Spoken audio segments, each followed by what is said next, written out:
Deuteronomy 6:4. What does one really mean?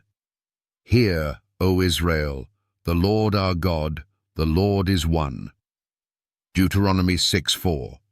This iconic verse, known as the Shema, is the cornerstone of Jewish monotheism and Christian theology. But what does the word one, Hebrew, Echad, really mean? While many assume it denotes absolute singularity, a closer look at its usage in the Hebrew Bible reveals a deeper, more complex meaning. Let's unpack this profound scripture and challenge skeptics and non-believers to explain its implications. 1. The meaning of Echad. The Hebrew word Echad translates to one, but it often signifies a composite unity rather than an absolute singularity. Example in Numbers 13:23. The spies bring back a single cluster, Echad, of grapes. While it is one cluster, it is composed of many grapes. Example in Genesis chapter 2:24.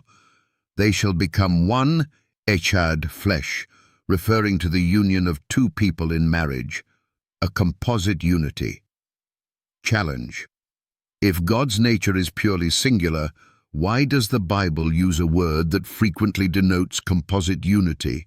Why not use Echad, a term for absolute singularity, instead? 2. The Shema and God's unity. Deuteronomy 6:4 declares that God is one, affirming his unity. But this unity does not necessarily negate complexity. Unity, not uniformity. The term Echad allows for the idea of a unified whole, much like a cluster of grapes or a married couple. Implications for the Trinity. The Father, Son, and Holy Spirit are distinct persons, yet one God. The use of Echad aligns with this understanding of divine unity in diversity. Challenge. How can skeptics deny the possibility of a triune God when the language of the Bible leaves room for complexity within unity? 3. The Trinity foreshadowed. While the Old Testament does not explicitly teach the Trinity, it contains many hints and foreshadows of God's triune nature. Genesis 1:26, let us make mankind in our image. The plural pronouns suggest relational unity within God's nature. Isaiah 48:16, and now the sovereign Lord has sent me, endowed with his Spirit. This verse includes the Lord, his servant, and the Spirit, reflecting the Trinity. Exodus 23:20-21. The angel of the Lord carries God's name and authority, hinting at Christ's pre-incarnate role. Challenge. If God's nature is purely singular, why does the Old Testament repeatedly suggest relational unity within him? 4.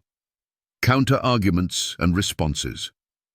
Skeptics may argue that the Shema disproves the Trinity because it emphasizes God's oneness. However, the Shema affirms unity. The Shema does not specify the nature of God's oneness. It simply declares his uniqueness and unity. Composite unity is consistent.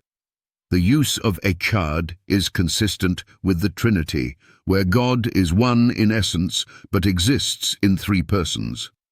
Challenge. Why would the Bible use language that allows for composite unity if God's nature is strictly singular? Why not use terms that unequivocally convey absolute singularity? 5. Why this matters. Understanding Deuteronomy 6:4 and the meaning of Echad is crucial for comprehending God's nature and his relationship with humanity. God's relational nature. The Trinity reveals a God who is inherently relational, capable of love and communion within himself. Biblical consistency. The concept of composite unity aligns with the broader biblical narrative, from Genesis to Revelation. Faith and understanding. Exploring these truths deepens our faith and equips us to defend it against skepticism. Challenge. If skeptics reject the idea of a triune God, How do they reconcile the use of Echad in Deuteronomy 6:4 with its broader biblical context? Call to action. What do you think about the use of Echad in Deuteronomy 6:4? Does it point to the Trinity or simply affirm God's unity? Share your thoughts in the comments, and don't forget to like, share, and subscribe for more deep dives into the Bible's most profound truths.